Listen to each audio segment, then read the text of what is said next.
Boa tarde. O sequestro do ônibus 2520. O sequestrador é morto por um atirador de elite depois de quase 4 horas fazendo reféns no Rio. Todas as vítimas foram libertadas com vida. Uma delas passou mal e desmaiou assim que deixou o ônibus. O criminoso foi identificado como William Augusto da Silva, um vigilante de 20 anos de idade. Ele ameaçava os reféns com uma arma de brinquedo, uma faca e gasolina. E ainda, preso uma quadrilha que levava até suspeitos de terrorismo para os Estados Unidos e países da África. O COAF muda para o Banco Central e ganha novo nome, Unidade de Inteligência Financeira. Maurício Norambuena, que sequestrou o publicitário Washington Oliveto em 2001, é extraditado para o Chile. E as queimadas dobram de número na Amazônia. O Jornal Hoje está começando. Foram 3 horas e meia de tensão. O país inteiro acompanhou desde bem cedo o sequestro de um ônibus com 36 passageiros a bordo na ponte Rio-Niterói. O sequestro terminou com a ação do BOP, o Batalhão de Operações Especiais, a tropa de elite da PM do Rio. O sequestrador foi morto e os reféns libertados. A pergunta que resta agora é: qual foi, afinal, a motivação do crime? A repórter Beth Lucchesi acompanhou uma entrevista coletiva que terminou agora há pouco e traz para a gente as informações direto do Rio de Janeiro. Beth, boa tarde.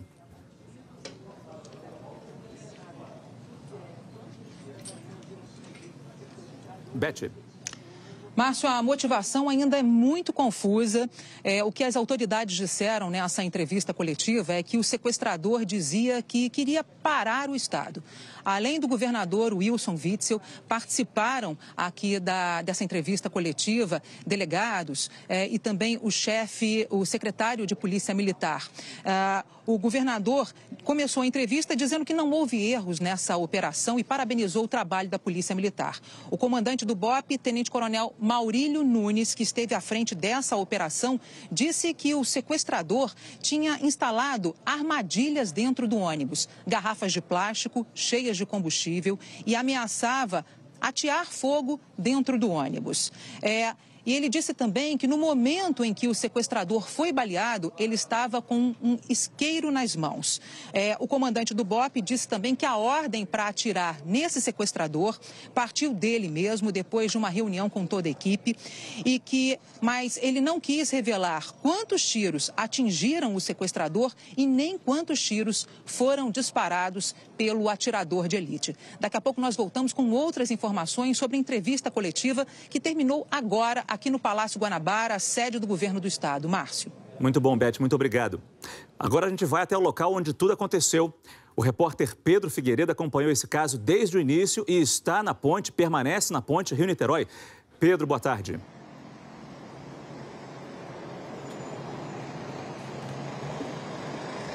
Oi, Márcio, boa tarde para você, boa tarde para todo mundo. Olha, como vocês conseguem observar, o trânsito na ponte nesse momento está tendo um tempo de travessia de 28 minutos no sentido Rio. Está tudo engarrafado, 15 minutos a mais do que o tempo normal de travessia.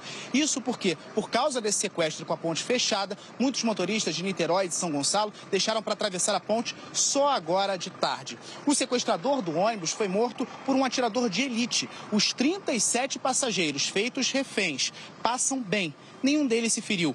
Foram 3 horas e meia de cerco. A Polícia Militar disse que o sequestrador se chamava William Augusto da Silva, de 20 anos. Ele se apresentou no ônibus como policial militar, mas, na verdade, era um vigilante. Ele tinha uma arma de brinquedo, uma faca e uma arma de choque. Ele ameaçava incendiar o ônibus com gasolina. O drama dos passageiros e do motorista da linha 2520 só acabou às 9 horas da manhã, como a gente vai ver agora na reportagem. As pistas em direção ao Rio ficaram bloqueadas. As primeiras imagens foram do Globocop, quando ainda estava tudo escuro. Policiais cercando nesse momento esse ônibus da empresa que faz a ligação São Gonçalo, Rio de Janeiro, policiais militares e também policiais rodoviários federais. O sequestrador obrigou o motorista do ônibus a parar aqui, bem no meio da ponte Rio-Niterói, um pouco antes das 6 horas da manhã. Foram 4 horas de negociação com os policiais. 36 pessoas, mais o motorista, foram mantidos reféns. Às 6h30, o sequestrador lançou um objeto em chamas. Depois, vimos imagens de fogo. Ele ameaçava incendiar o ônibus com gasolina. Por volta das 7 da manhã, o Batalhão de Operações Especiais da Polícia Militar assumiu a negociação para tentar chegar a um acordo com o sequestrador. William Augusto da Silva apareceu, desceu do ônibus, ficou na porta e olhou a movimentação. Mas o atirador de elite em cima do caminhão do Corpo dos Bombeiros, ele fez um sinal de comemoração, o que nos leva a crer que o criminoso, enfim, acabou sendo atingido por esses tiros. Essas imagens gravadas pela Record TV mostram o momento em que o criminoso foi atingido. William desceu do ônibus e jogou um casaco para os policiais. Quando voltava para o ônibus, foi baleado. O porta-voz da PM disse que ele estava com uma arma de brinquedo. Todos os reféns deixaram o ônibus sem ferimentos. O governador do Rio, Wilson Witzel, chegou de helicóptero e, ao desembarcar, comemorou com os policiais. Primeira preocupação nossa é salvar os reféns. É rapidamente solucionar o problema, e o que nós assistimos foi um trabalho muito técnico da Polícia Militar. A todo tempo eu fiquei monitorando para fazer o meu trabalho como governador, e a Polícia Militar, usando os atiradores de elite, escolheu a melhor oportunidade para salvar os reféns. A polícia fez a perícia no fim da manhã.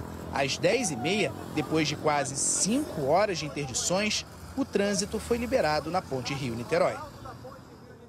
Dentro do ônibus, alguns reféns conseguiram avisar parentes e amigos que estava acontecendo um sequestro. Quase 4 horas sob a mira de um sequestrador.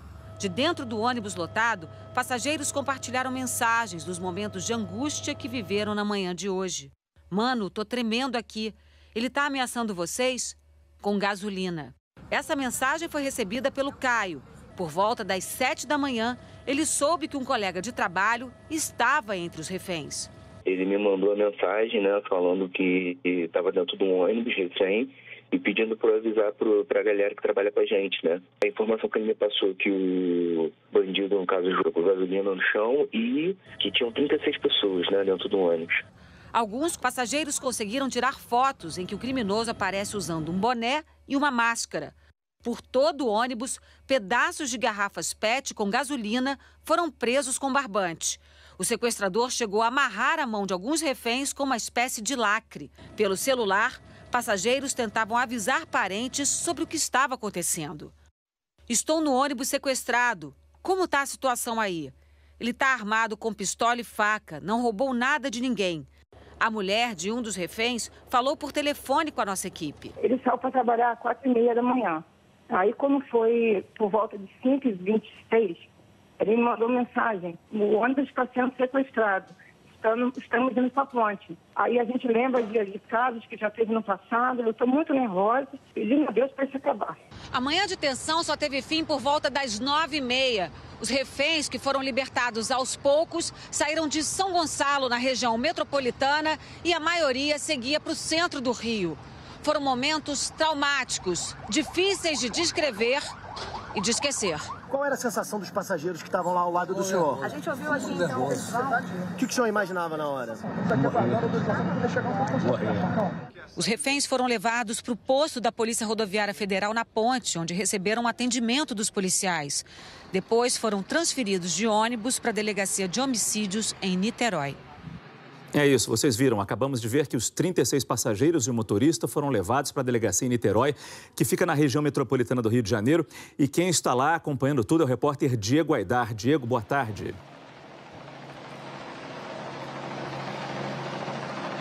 Márcio Gomes, boa tarde para você, boa tarde a todos. A informação que a gente tem é que esse depoimento deve começar dentro de instantes. A gente tem a imagem do momento em que todos os reféns chegaram aqui à delegacia para prestar depoimento. Eles vieram num ônibus. Eles foram levados primeiramente para a base da Polícia Rodoviária Federal, que fica ali ao lado da ponte, e depois encaminhados para cá. A gente vai voltar com as imagens ao vivo, Márcio, porque eu estou ao lado do ônibus que foi sequestrado. A gente consegue ver algumas marcas de tiros aqui.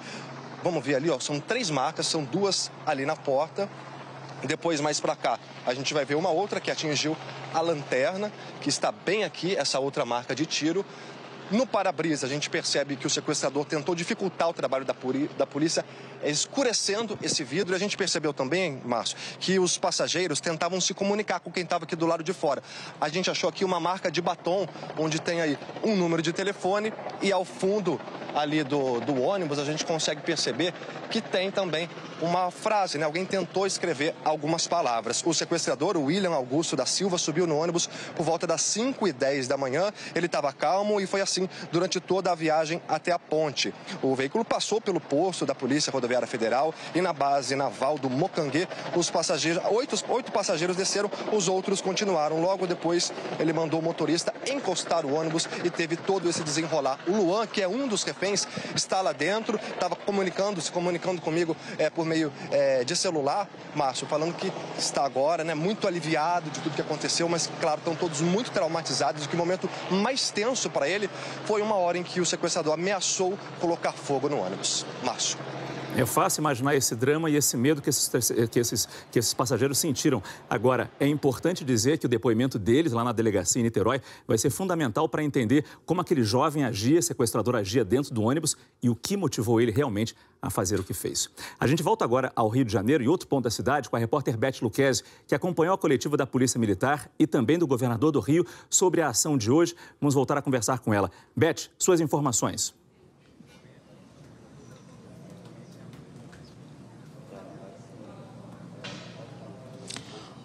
Olha, o BOPE afirmou ter seguido todos os protocolos, inclusive com a presença de uma psicóloga ali no local. Psicóloga essa que analisou o comportamento do sequestrador e também conversou com parentes dele. E essa psicóloga chegou à conclusão que esse sequestrador tinha um perfil psicótico. Ora ele dizia que queria parar o Estado, ora ele dizia que queria se matar, ora ele dizia que se jogaria da ponte Rio-Niterói com reféns. Chegou a pedir, inclusive, dinheiro para libertar alguns passageiros. Vamos ver, então, o que disse o comandante do Batalhão de Operações Especiais da Polícia Militar, o BOPE. 90% das nossas ocorrências são resolvidas com a negociação. Porém, quando vidas humanas são colocadas em riscos, temos que tomar decisões. E naquele momento a negociação que estava uma negociação real, para tentar dissuadir a posição daquele tomador, por algumas questões internas que foram acontecendo, nós tínhamos psicólogos no local que fizeram um perfil dele. Ele tem um perfil psicótico, então ele tinha altos e baixos. E a partir do momento que ele cessa o contato direto com o meu negociador, a negociação passa a ser tática. Na negociação tática, os meus atiradores posicionados, eles tinham a possibilidade, na melhor oportunidade, que evitasse maiores danos colaterais, efetuar os disparos para preservar as vidas que estavam dentro daquele ônibus. E assim foi feito, ele fez o disparo, naquele momento ele veio a cair e todos os outros procedimentos de varredura foram tomados. O sequestrador não tinha antecedentes criminais. O governo do estado afirmou aqui na entrevista coletiva que vai dar todo o apoio aos passageiros que estavam neste ônibus e também à família do homem que sequestrou esse coletivo no início da manhã aqui no Rio de Janeiro. Vamos ouvir então o que disse o comentarista de segurança da TV Globo sobre esse caso. Não é o primeiro caso de situação de tomada de refém em ônibus no Rio de Janeiro. Nós temos um caso antigo, que é o do ônibus 174, que teve um desfecho completamente diferente. Daquele episódio do 174 para o episódio de hoje, nós percebemos uma diferença essencial na capacidade da resposta da polícia para esse tipo de evento. Nesse último evento foi extremamente positiva, foi eficiente. Então, a partir do momento que a equipe foi acionada, um negociador é designado, esse negociador começa a interagir com o tomador de refém. O propósito dele é se inteirar ali, tentar entender qual o efetivo propósito dessa pessoa, quais as circunstâncias, quais as possibilidades que a polícia tem de ação, quais as dificuldades que ela vai ter. E na medida em que ele vai colhendo essas informações, que ele vai fazendo essas observações, ele vai passando isso para um gerente da crise. Junto com o gerente da crise, eles vão decidindo que medidas eles vão tomando. Um sniper ele não pode fazer um disparo se ele tem algum tipo de dúvida. Ele não dispara querendo muito acertar, ele dispara convicto de que ele vai acertar.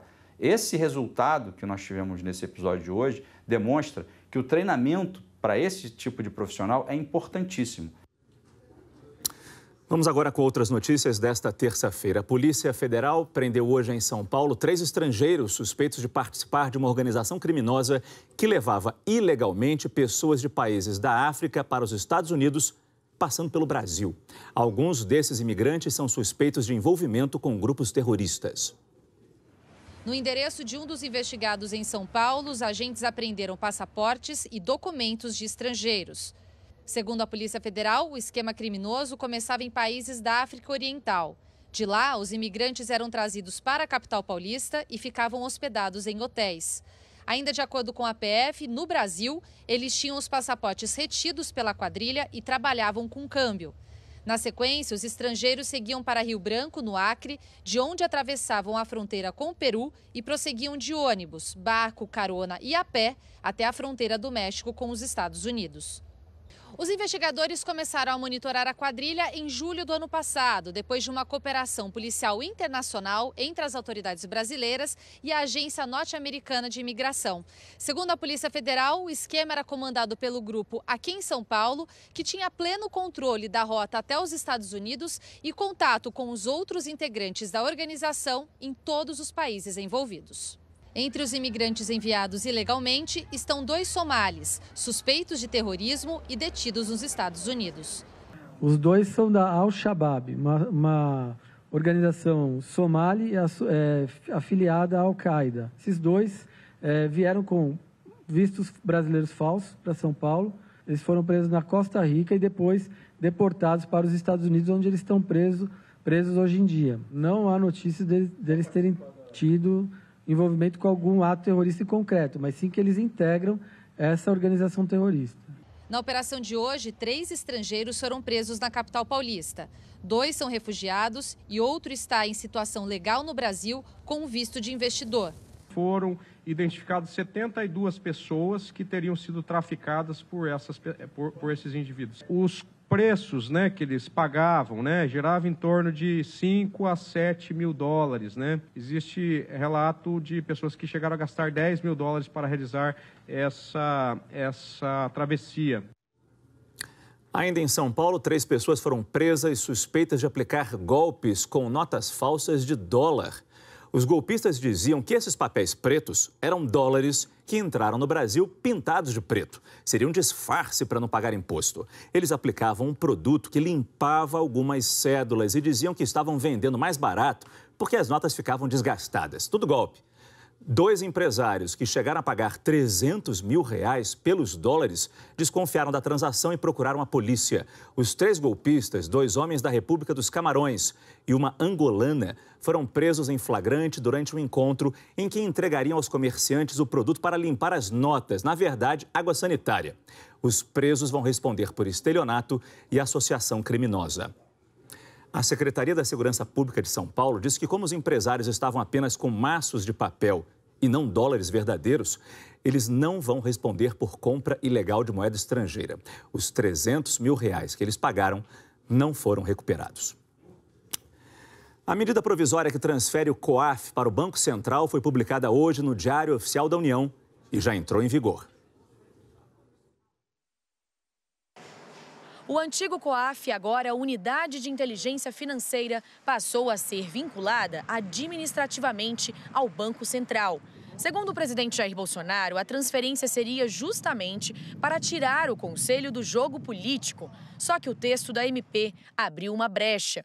Diz que o Conselho Deliberativo será formado pelo presidente da unidade e por conselhos escolhidos dentre cidadãos com reputação ilibada e reconhecidos conhecimentos em matéria de prevenção e combate à lavagem de dinheiro, ao financiamento do terrorismo ou ao financiamento da proliferação de armas de destruição em massa, sem dar detalhes sobre os critérios técnicos para a indicação dos conselheiros. Ou seja, a MP abriu espaço para indicações políticas. Compete ao presidente do Banco Central escolher e nomear conselheiros e o presidente da Unidade de Inteligência Financeira. Um outro artigo da MP fala que o quadro técnico-administrativo vai ser composto por ocupantes de cargos em comissão e funções de confiança e servidores militares e empregados cedidos e requisitados e também servidores efetivos, como já era a composição do COAF. Na MP publicada hoje, o presidente Jair Bolsonaro revogou um artigo que previa expressamente que só podiam integrar o COAF servidores públicos efetivos de órgãos específicos, como, por exemplo, dos ministérios, do Banco Central e da Receita Federal. De acordo com a lei, o quadro de pessoal do Banco Central é formado pela carreira de especialista do banco, composta por cargos de analista e de técnico, e pela carreira de procurador do Banco Central. Para esse economista da ONG Contas Abertas, a medida provisória abre margem para pessoas de fora terem acesso a dados restritos. Pessoas que não são servidores públicos teriam acesso, inclusive, a dados fiscais e bancários. Essa medida provisória, ela precisa ser novamente editada, porque da maneira como está, evidentemente, não pode continuar. Se o Executivo não fizer isso, o Legislativo terá que fazê-lo. Mais cedo, na saída do Palácio da Alvorada, o presidente Jair Bolsonaro disse que, se tiver algum erro na MP, vai ser corrigido. Vai ficar totalmente nas mãos do Roberto Campos. A ideia do que está sendo proposto por nós é o pessoal lá concursado do Banco Central. Essa que é a ideia. Mas se tiver algum erro, a gente corrige. O atual presidente do COAF, que é auditor da Receita há 30 anos, Roberto Leonel, deixará o cargo. Ele fez parte da Operação Lava Jato em Curitiba e foi indicado pelo ministro da Justiça, Sérgio Moro. Mas incomodou o presidente Jair Bolsonaro ao criticar publicamente a decisão do presidente do Supremo Tribunal Federal, Dias Toffoli, que atendeu a um pedido do filho do presidente, o senador Flávio Bolsonaro, e suspendeu o uso de dados detalhados de órgãos de controle, como o COAF, em investigações sem autorização judicial. A transição deverá ser comandada por Ricardo Lial, atual diretor de supervisão do COAF, que tem experiência no combate ao crime organizado e lavagem de dinheiro. O GAFI, Grupo de Ação Financeira, considerado referência internacional no combate a esses crimes e ao financiamento ao terrorismo, disse que não vai comentar o caso específico. Mas, de acordo com as recomendações do órgão já divulgadas, a unidade deverá ser capaz de obter e empregar os recursos necessários para desenvolver suas funções, de forma individual ou rotineira, livre de qualquer influência ou interferência política, governamental ou industrial indevida, que possa comprometer sua independência operacional. Olá, boa tarde a todos. Agora falamos ao vivo. O presidente do Banco Central, Roberto Campos Neto, falou agora há pouco com a TV Globo. Ele disse que, de início, a unidade de inteligência financeira, que é o novo COAF, manterá o corpo de conselheiros que compõe o COAF atualmente. Os conselheiros serão mantidos para passar experiência para os que forem entrando. Segundo o presidente do BC, a ideia de ter conselheiros de fora da estrutura do Banco Central, ou seja, do setor privado, foi exigida dele para ter, nas palavras de Campos Neto, uma instituição mais tecnológica, com profissionais de fora, de ponta da área de tecnologia. O presidente do BC disse ainda que não houve ingerência política na estruturação do novo COAF, nem haverá na escolha de nomes. Os nomes quem indica sou eu, disse Campos Neto. E agora essa medida provisória começa a tramitar, então, no Congresso, a medida provisória que transfere, portanto, o COAF para o Banco Central e tem 120 dias para ser aprovada. Volto com você, Márcio. Muito obrigado, Natália, direto de Brasília. A Direção Nacional do Sindifisco, Sindicato Nacional dos Auditores Fiscais da Receita Federal, realizou hoje um ato de repúdio na alfândega do Porto de Santos, no litoral de São Paulo. Cerca de 200 pessoas participaram da manifestação. Os auditores protestaram contra a decisão do Supremo Tribunal Federal, que suspendeu as fiscalizações da Receita Federal envolvendo parentes e empresas ligadas a ministros e outras autoridades. Eles se queixaram também da decisão do Tribunal de Contas da União, que pediu à Receita Federal uma lista de servidores que fiscalizaram políticos, cônjuges e dependentes. Com a paralisação dos auditores, estima-se que pelo menos 6 mil contêineres deixaram de ser fiscalizados. Parlamentares e grupos ligados à segurança pública querem vetar vários pontos do projeto sobre abuso de autoridade. Hoje, o presidente Jair Bolsonaro confirmou que haverá vetos.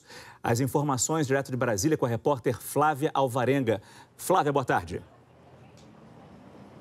Oi, Márcio, boa tarde a todos. O líder do governo na Câmara dos Deputados, o deputado Major Vitor Hugo, do PSL, fez uma reunião ontem à noite com mais de 20 associações, com representantes de policiais civis e militares, representantes de magistrados e também do Ministério Público. O líder quis ouvir deles as sugestões e as críticas ao projeto, sugestões e críticas aos artigos que podem acabar atrapalhando o trabalho de combate ao crime. O líder do governo está preparando um documento e vai entregar esse documento ao presidente Jair Bolsonaro com sugestões de vetos. O presidente da República tem até o dia 5 de setembro para sancionar o projeto sobre o abuso de autoridade. E os parlamentares que são contrários a esse projeto estão aí trabalhando, articulando sobre esses vetos. Tem deputado que defende o veto integral, como a deputada Bia Kicis, do PSL daqui do Distrito Federal. Mas o líder do governo, o deputado Major Vitor Hugo, que também é do PSL, já disse que nesse documento dele, ele vai sugerir veto a 10 artigos. Hoje, o presidente Jair Bolsonaro falou bem cedinho que vai haver, sim, vetos a esse projeto, mas não entrou em detalhes sobre quais pontos. Mas o presidente Jair Bolsonaro reafirmou que aquele artigo que prevê punição ao policial que fizer uso de algemas sem a devida ordem expressa no mandado de prisão ou sem que haja a resistência do preso, vai ser punido. Esse artigo, sim, deve ser vetado. Márcio. Flávia Alvarenga, suas informações ao vivo. Muito obrigado. A gente continua em Brasília porque a Comissão de Constituição e Justiça do Senado faz hoje a primeira audiência pública para discutir a reforma da Previdência. Sobre isso, a gente conversa com a repórter Marina Francischini. Marina, boa tarde. Oi, Márcio. Boa tarde para você, boa tarde a todos. O secretário especial da Previdência, Rogério Marinho, disse que a reforma vai trazer previsibilidade e a retomada da confiança no país.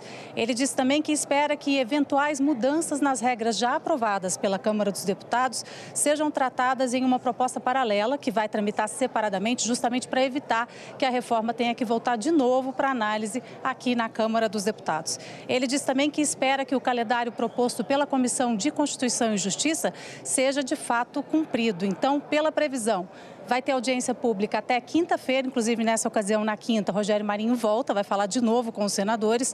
Na sexta-feira, o senador Tasso Gereissati, do PSDB, que é relator da Previdência, já deve apresentar o parecer dele. E aí a expectativa é de leitura desse relatório no dia 28 de agosto, votação na Comissão de Constituição e Justiça no dia 4 de setembro.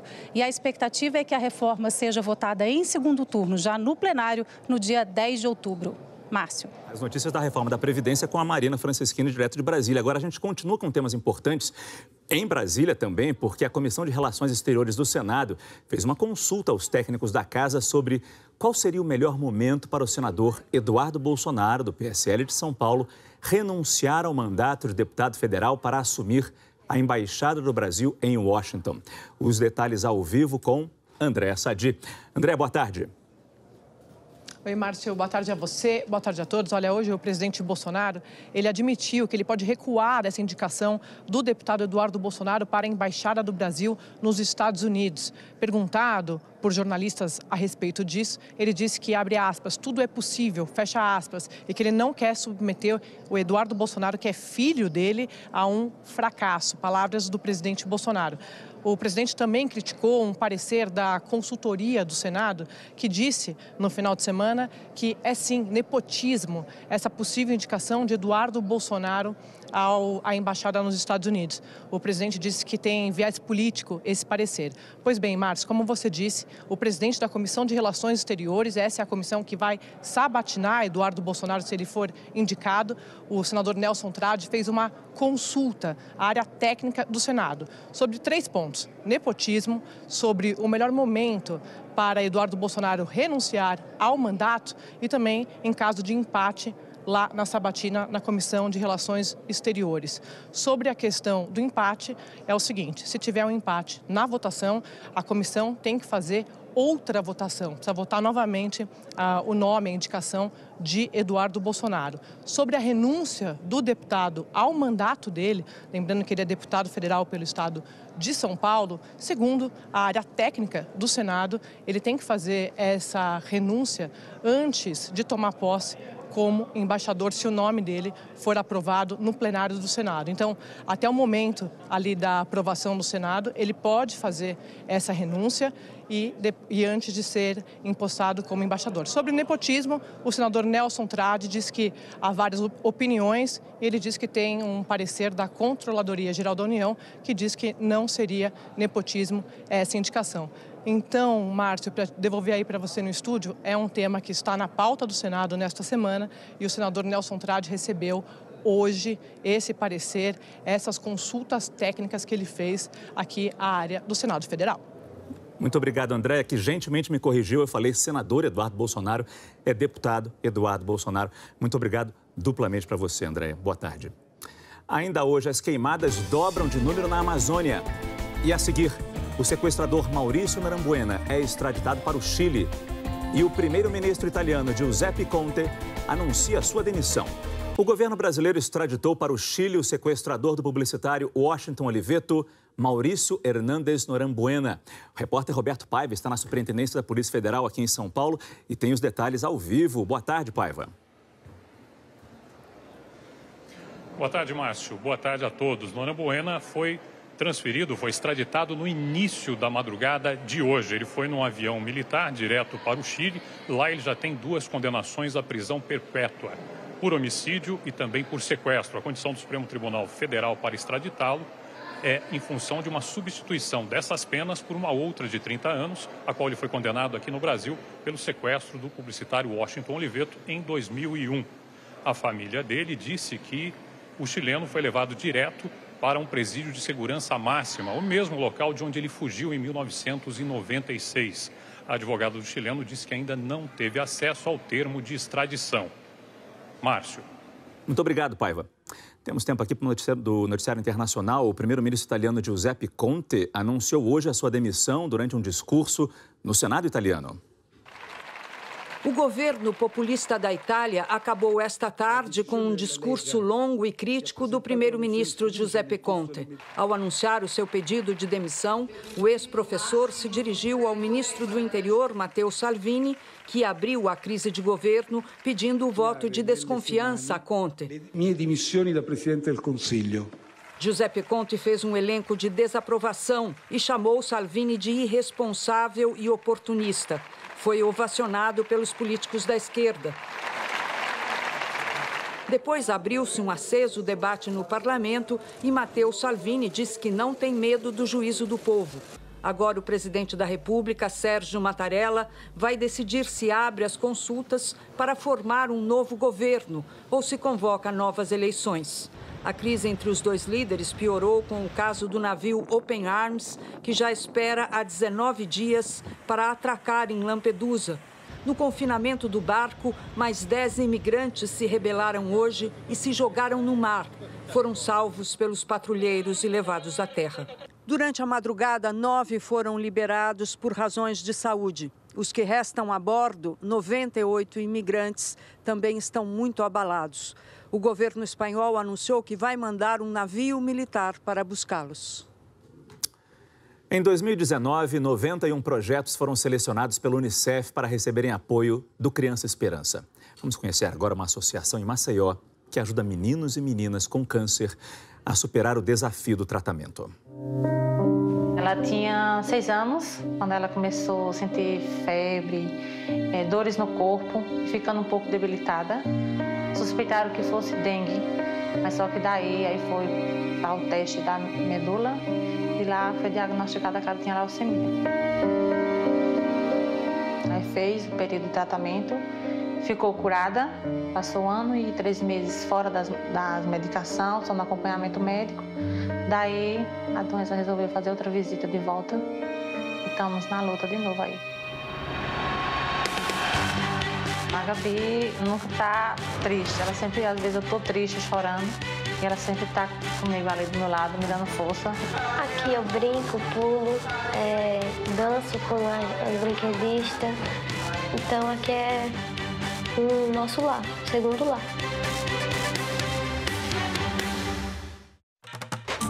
Para doar R$ 7,00, ligue 0500 2019 007. Para doar R$ 20,00, 0500 2019 020. E para doar R$ 40, 0500 2019 040. Para garantir a doação, é preciso ouvir a mensagem até o fim. Para doar outros valores, entre no nosso site e clique na marca Criança Esperança. A seguir, outras informações sobre o sequestro do ônibus na ponte Rio-Niterói. As queimadas dobram de número na Amazônia. E a previsão do tempo para todo o Brasil. O número de queimadas em todo o Brasil aumentou mais de 80%. A Amazônia é uma das áreas mais atingidas. E os reflexos desses incêndios são sentidos fortemente nas áreas urbanas. Tempo seco, vento e calor. Esse é o combustível das queimadas. O problema é mais grave na Amazônia. As chamas se espalham e destroem a floresta.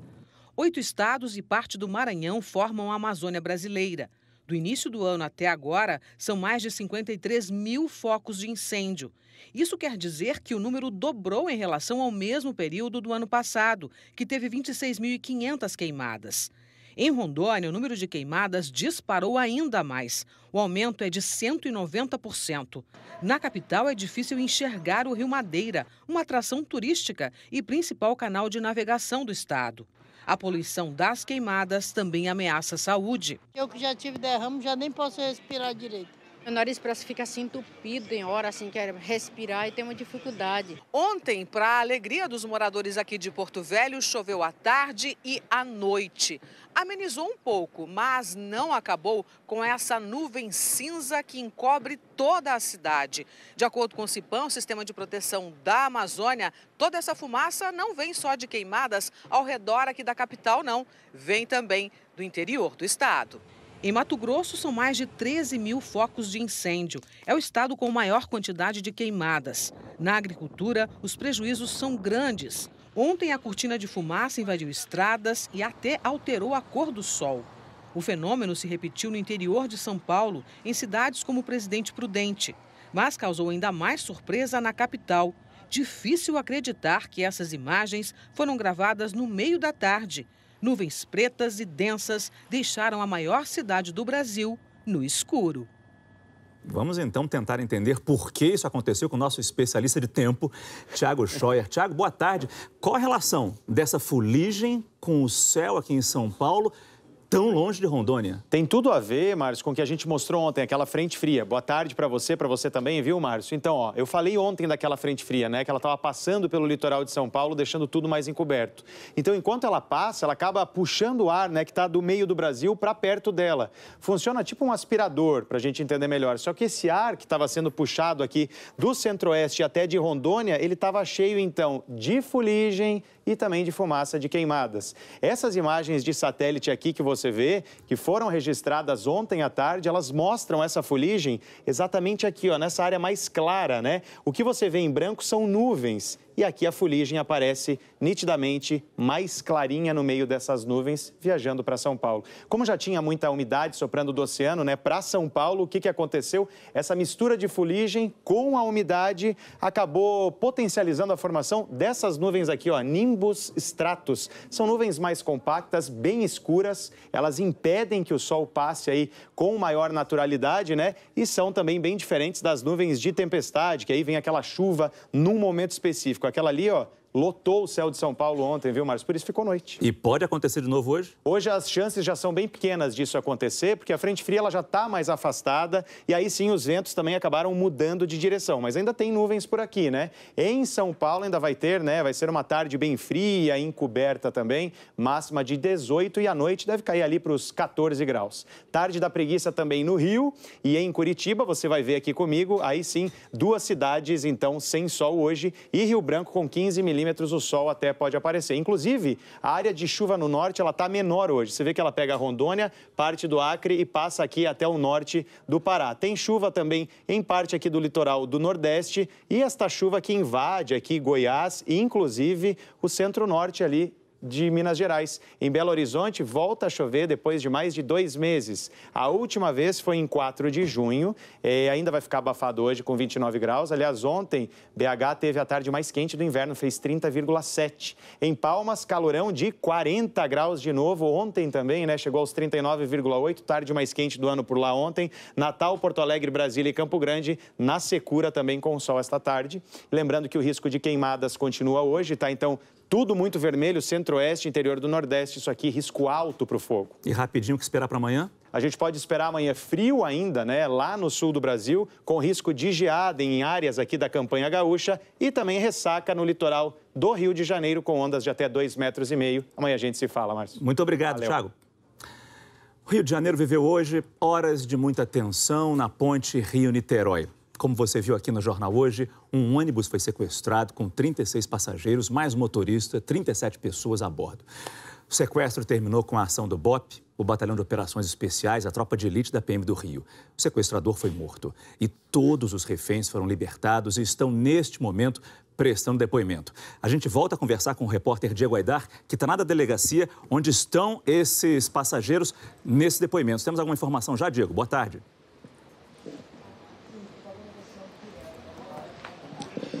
Oi, Márcio, boa tarde. Olha, pelo menos 3 passageiros e um negociador do BOP que participou da operação prestaram depoimento e já saíram aqui da delegacia. Alguns passageiros tentaram, durante o sequestro, se comunicar com os policiais. Um passageiro chamado Hans escreveu esses bilhetes para a polícia. Ele usou uma caneta vermelha para dar a localização do sequestrador, William Augusto da Silva. Aqui ele disse, ele está sentado na fileira. E nesse outro bilhete ele escreveu, ele está em pé na frente. A gente viu, né, agora há pouco que alguns passageiros tentaram escrever números de telefone e também algumas palavras usando tintas ou batom no vidro. Ao todo, 36 passageiros, mais o motorista, ou seja, 37 pessoas ficaram reféns. De uma maneira geral, as testemunhas disseram que o sequestrador estava muito calmo, mas em alguns momentos chegou a ameaçar colocar fogo. A gente tem informação que os pais do sequestrador que foi morto acabam de chegar aqui na delegacia e também devem prestar depoimento. Márcio. Ô, Diego, muito obrigado. O Jornal Hoje termina aqui. Você acompanha outras notícias no Jornal Nacional. Agradeço muito pela companhia nesses dias e amanhã, Sandra Nemberg está de volta. Até a próxima.